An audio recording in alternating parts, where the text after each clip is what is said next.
20-30 సంవత్సరాల క్రితం విన్నాం బీహార్లో జంగిల్ రాజ్ అనేవాళ్ళట. ఈరోజు కళ్ళారా ఆంధ్ర రాష్ట్రంలో చూస్తున్నాం. ఆంధ్ర రాష్ట్ర ప్రజలు అనుభవిస్తున్నారు. ఆంధ్ర రాష్ట్రంలో ఉంది దొంగల రాజ్యం, డకాయిటీ రాజ్యం.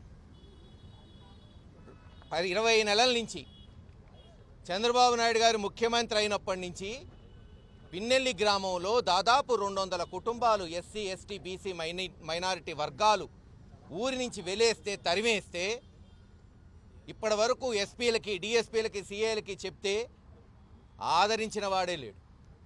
చివరికి పాపం ఒక దళితుడు ఎస్సీ నాయకుడు సాలమన్ ఆ ఊర్లోకి పోయి ఆయన భార్య క్షేమాల కొరకు, ఆరోగ్యం కొరకు పోతే నిర్దాక్షిణంగా పట్టపగలే చంపేశారు. చంపాడ్రా మహాప్రభు, చంపుతున్నారా అని పోలీసులకు ఫోన్ చేస్తే కేసు కట్ల. అన్కాన్షియస్ కోమాలోకి పోయాడు. చేతులు ఎత్తేశారు డాక్టర్లు. పిడుగురాళ్ళ, నసరావుపేట హాస్పిటల్స్ తీసుకోవట్లేదు, గుంటూరు హాస్పిటల్ తీసుకెళ్తున్నామంటే ఆయన మీద 324 సెక్షన్ కట్టారు, కోమాలో ఉన్న వ్యక్తి మీద. చివరికి ఇంకా అక్కడ డాక్టర్లు ఇంక ఇతను బెతకడు, వెంటిలేటర్ మీద ఉన్నాడంటే అప్పుడు అతని మీద దాడి చేసినోడి మీద ఏం కట్టారా అంటే మళ్ళీ 324, 307 కూడా కాదు. చివరికి చనిపోయిన తర్వాత దాన్ని 302 చేశారంట. వింటున్నాం, చేశారో లేదో కూడా తెలీదు, అసలు ఆ ముద్దాయిని పట్టుకున్నారో కూడా తెలీదు. చివరికి ఎంత దారుణం అంటే ఎక్కడైనా సరే పెద్ద నక్సలిజం చూసాం, ఫ్రాక్షనిజం చూసాం. చనిపోయిన వాళ్ళు వాళ్ళ ఇళ్ళ దగ్గరికి తీసుకెళ్ళి వాళ్ళ మత సాంప్రదాయం ప్రకారం కార్యక్రమాలు జరుగుతాయి. ఆ గ్రామంలో, వాళ్ళ ఊర్లో, ఆ పట్టణంలో. ఊరికి తీసుకురాకూడదంట పిన్నెల్లి గ్రామానికి. ఏమి జాగిరా రానీరంట, దళితుల్ని వాళ్ళ బంధువుల్ని రానీరంట. అందుకే జగన్మోహన్ రెడ్డి గారి ఆదేశాలతో నేను చెప్పా, మేమే వస్తున్నాం, ఆపేవాడు ఆపండి. ఈరోజు మీరు ఆపితే రేపు అదిగో ఆ జగన్మోహన్ రెడ్డి గారు వస్తాడు, అప్పుడు ఏం చేస్తారన్న. అట్ట కూడా రానీరా. అందరం పోతే 5గురిని పంపిస్తారంట. ఇదేమన్నా పేరంటమా? చావు, నివాళులు అర్పించాలి, వాళ్ళ బంధువులు రావాలి. ఇంకొక దిక్కుమాలిన ఐడియా వచ్చింది అక్కడ శాసనసభ్యుడు ఎరపతినేని శ్రీనివాసరావుకి, అక్కడున్న పోలీసులకి. స్థానికులనే అలౌ చేస్తారంట. దానికి ఇంకొక గొప్ప ఆలోచన ఏం తెలుసా? శ్మశానానికి వచ్చేటప్పుడు ఆధార్ తీసుకురావాలంట. ఆధార్ ఏందా శ్మశానానికి? ఎక్కడ నిన్నారా భారతదేశంలో ఆధార్ పట్టుకొని శ్మశానానికి పోయేది? ఒక కొత్త చట్టం తెలుగుదేశంలో రాబోతుంది. శ్మశానాలకు కూడా ఆధారాలు తీసుకొని రండి, ఎవరు స్థానికులు, ఎవరు బంధువులు, ఏ కులం, ఏ మతం తెలుసుకోవడానికి. ఇదా పాలన? చివరికి పోయాం, దహనం చేశాం. ఈ జరిగిన పరిణామాలంతా ఎవరికి చెప్పుకోవాలి? పోలీసుల్లో ఉన్నతమైన అధికారి, అత్యంత హై పోస్ట్లో ఉండే డీజీపీకి చెప్పుకోవడానికి మరి అప్పిరెడ్డి గారు, పార్టీ నాయకులందరూ అపాయింట్మెంట్ అడిగితే న్యాయం, ధర్మం చేయాల్సిన మరి పోలీస్ ఆఫీసర్స్ కనీసం వినే ఓపిక లేదు. ఒక మనిషి చనిపోతే ఆ చనిపోయిన మనిషి గురించి ప్రధాన ప్రతిపక్ష పార్టీ, మాజీ మంత్రులు, ఎమ్మెల్సీలు, ఎమ్మెల్యేలు వస్తే కనీసం రిప్రజెంటేషన్ తీసుకునే ఓపిక లేదు. ఇంక వీళ్ళేం ఆర్డర్ కాపాడతారు చెప్పండి? వీళ్ళేం కాపాడగలుగుతారు? మీరే చూశారు. మళ్ళీ అందరూ ధర్నాకు దిగబోతే పిలిచి రిప్రజెంటేషన్ తీసుకున్నారు. వీళ్ళ వల్ల ఇద్దా ధర్మం, న్యాయం చేయటం. అయినా సాంప్రదాయంగా ప్రజాస్వామ్య పద్ధతిలో జగన్మోహన్ రెడ్డి గారి నాయకత్వంలో ముందుకు పోతాం. వీళ్ళు చేసినా చేయకపోయినా రేపు హైకోర్టులో పిటిషన్ ఫైల్ చేస్తాం, హ్యూమన్ రైట్స్కి పోతాం, ఎస్సీ ఎస్టీ కమిషన్కి పోతాం, నేషనల్ కమిషన్కి. సాలమన్ కుటుంబానికి న్యాయం జరిగే వరకు, అతన్ని చంపిన వ్యక్తికి శిక్ష పడే వరకు, ఒక ఎస్సీ చనిపోతే ఏవైతే అతని హక్కులుంటాయో, అతనికి రావాల్సింది ఉంటుందో ప్రభుత్వం తరఫున మేమెక్కడ ఆపలా. గుర్తుపెట్టుకోండి, అంబాపురంలో తెలుగుదేశం యువకుడు చనిపోతే జగన్మోహన్ రెడ్డి గారు అన్ని విధాలుగా అతనికి రావాల్సింది చేసి పెట్టింది ఆ రోజు ప్రభుత్వం. మరి ఈరోజు వీళ్ళు చేస్తారో చేయరనే మాకు తెలుసు. అందుకే హైకోర్టులో అయిపోతున్నాం. ఖచ్చితంగా అతనికి ఈ హక్కులన్నీ వచ్చే వరకు మా పోరాటం ఆగదని తెలియచేస్తాం. ఎవరు చూశారు? నువ్వు చూసావా? పనికిమాలిన వాళ్ళు పనికిమాలిన మాట్లాడతారు. నేను నిన్నే చెప్పాను కదా, 150,000 వరకు సహాయం చేశాం. ఎవడు చెప్పుకోడా సహాయం చేసింది? మా బాధ్యత అది. మా బాధ్యత సహాయం చేయటం. ఆయన 5,000 ఇచ్చి 10,000 ఇచ్చి పేపర్లో రాయిపించుకుంటాడు, మేము రాయిపించుకోం. మీరు అడగండి వాళ్ళ కుటుంబాన్ని.